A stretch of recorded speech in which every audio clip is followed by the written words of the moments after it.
all you need to know, the Bloomberg Quint podcast that prepares you for the day's business. Good morning and happy Monday to you. You're listening to the daily morning update from Bloomberg Quint and I'm Alex Matthew. Today is the 16th of December. The top news first. The US and China have agreed to the first phase of a broader trade agreement that will see the US reduce tariffs, ensuring that the global economy will likely step into 2020 on firmer footing. The deal announced hinges on China increasing purchases of American farm goods such as soybeans and pork and making new commitments on intellectual property, forced technology transfer and currency. In return, President Trump agreed to reduce some existing U.S. tariffs, halving 15% duties on $120 billion of imports, but maintaining a 25% levy on some $250 billion of Chinese goods.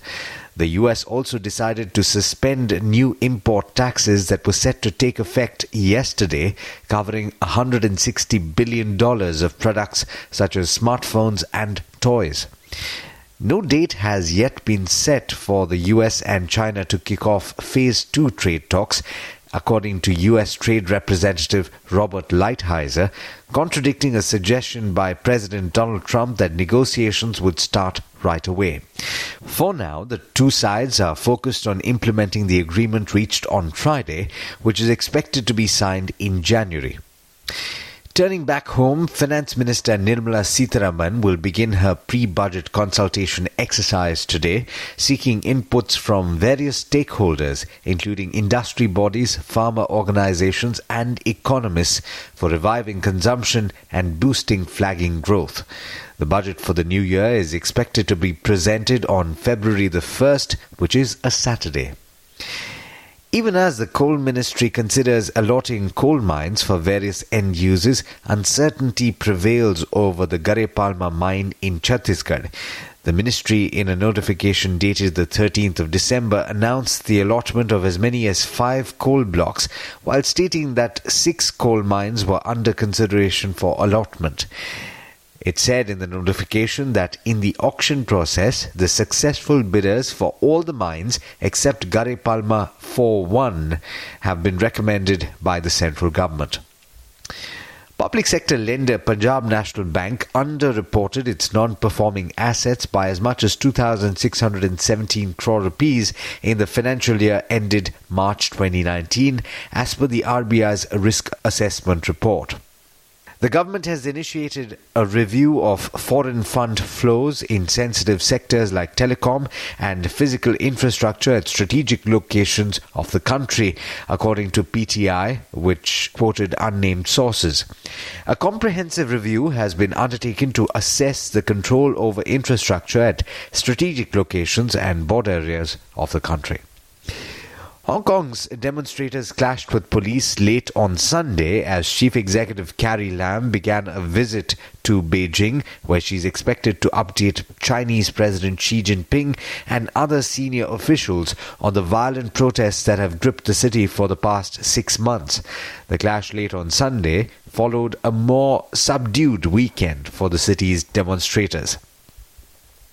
China's ambassador to Germany threatened Berlin with retaliation if it excludes Huawei Technologies as a supplier of 5G wireless equipment, citing the millions of vehicles German carmakers sell in China.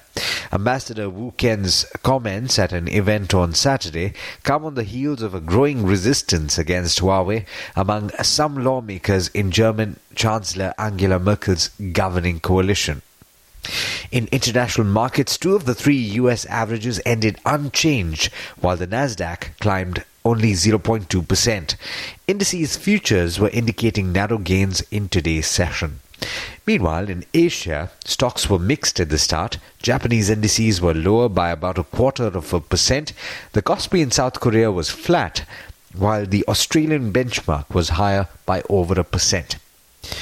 With that, it's over to Darshan Mehta for the trade setup for the day in India. Morning, Darshan. How are we looking at the start of the week? Hi Alex, good morning. Good morning everyone. Global markets are muted at this point of time. Europe did well for a change, but US was flat. The Asian markets have also opened flat despite the fact that phase 1 of the US-China deal is complete. But lots of stocks that we need to watch out for. First of all, Sun Pharma will be in focus. They have received 8 Form 483 observations by the US FDA for the Halol facility in Gujarat. Now, nature of the observation is not known as the 483 is not in public domain, but Halol contributes close to 10 to 12% of the US business, so it's an important plant for Sun Pharma. JSPL will be in focus. The government considers 6 mines for allotment, but there is no clarity on the Gare Palma 4-1 mine with JSPL won.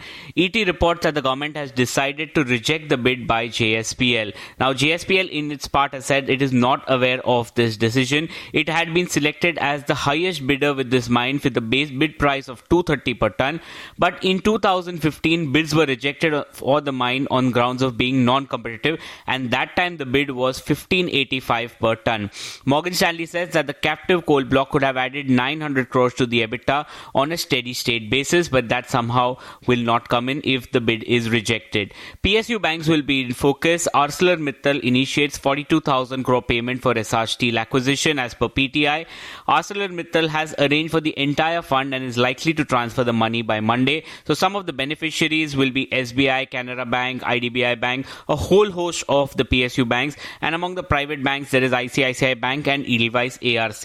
IndusInd Bank held its 2-day analyst meet in Hyderabad. The MFI business is being scaled up with the aim of turning it self-funded in the 5 to 7 years. The management says that the worst growth in phase in the CV financing is offset by opportunities in cars, two-wheelers and tractor. The non-vehicle consumer book is likely to double in the next 3 years, and the CASA is likely to triple by FY22. The bank targets to double its retail client base to 12 million and double its non-vehicle book by FY23. The bank also targets to expand the network to 3,000 branches and scale up share in identified segments. And bank aims to granularize liability as the main priority and increase client acquisition. So positive commentary coming there. Voltas also had an analyst meet, and the management managed to retain its dominance in the room AC segment. Despite the competition, the company is benefiting from the fallout of the US-China trade war as per the management. The company expects strong order wins in the third quarter given its L1 position, and it is eyeing strong growth from the water segment and the metro airport segment. JB Chemicals, Sanofi, GSK Pharma, Alembic, all of them will be in focus because the NPPA has allowed a one-time 50% increase in 21 formulation. Several companies had petitioned for a hike in prices due to increased input prices. Now the biggest beneficiary will be JB Chemicals, as Metrogyl brand contributes around 10% of the sale, and this is part of the drugs that in which price hike has happened. Alembic, Sanofi, GSK, all these companies have smaller drugs, but they also will benefit. BEML, in which ET reported, quoting sources, that the centre is likely to sell a 28% stake via divestment and retain 26% stake. Granules India will sell 3.3 crore equity shares in the China JV for a consideration of 110 crores. Birla Mutual Fund acquired 0.5% stake in Apollo Hospitals. In terms of brokerages, UBS has downgraded Future Consumer to a neutral from a buy, and the target price has been cut by almost half to 26.50 from the earlier 50. The downgrade is given the reduced earning visibility. Citi believes that the Maharashtra infra projects concerns are easing for L&T and valuations are attractive, and Macquarie recommends buying Strides with a target price of 525 as Strides aims to leverage its rich experience to re-enter the steriles market. Couple of notes that came out on the IndusInd Bank analyst meet. Credit Suisse target is 1800, Edelweiss is 1793, MK has raised it to 1725 from the earlier 1500, and Prabhudas Lilladher has kept it at 1640. But there's much more you need to know before trade actually starts. For that, log on to our website bloombergquint.com and click on the All You Need to Know tab, and you'll be prepared for morning trade. Thanks, Darshan. Well, that's all we have for you on this podcast, but as always, there's a lot more on the website bloombergquint.com, so don't forget to check it out. This is Alex Matthews signing off. Have a great day and an amazing week ahead.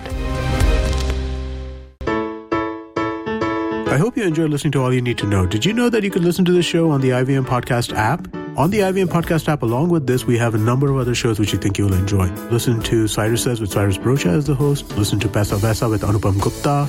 The Scene and the Unseen with Amit Verma, or Shunya One hosted by Shiladitya Mukhopadhyay and myself. Check out the IVM Podcast app to get more talk content that you will enjoy.